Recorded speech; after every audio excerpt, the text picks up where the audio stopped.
Můj táta je farář, i děda je farář, jen já jsem taxikář.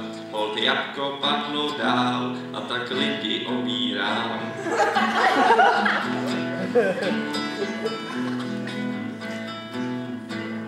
Jel jsem takhle skrz synkáč a náhle vidím mává pán, že prý hledá ženu svou a pražské bary prochází.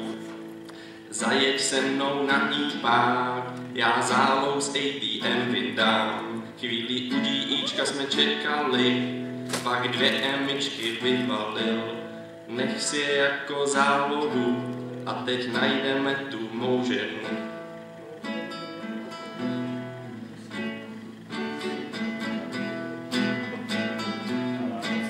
My sjezdili jsme světalán, Šatlov úspěchem nebyl korunován.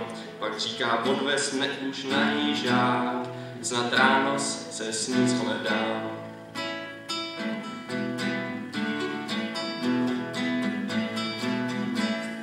Do šrajtofle své se koup a zastav na roh na chvilku. Počkej, vydrž, neujeď, vrátím se hned, co vyjdu.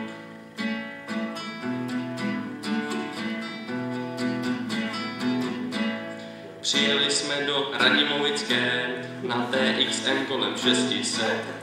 Vytáhne dle Františka a chtěl naspět 2krát Honzíka. Nechápal jsem, co dělá, ale odbíti se nenechal. Já po jeho jsem udělal a jako v snách se vzdaloval. Den na to ale byl jsem zpět a pane, tohle je vaše šrajtofle. V ní nechal jsem jednu boženku a taky zopár kreditek.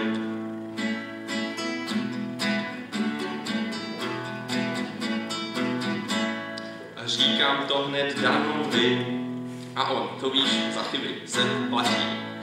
Já koupil jsem si kytaru a na ní vám nyní hraju.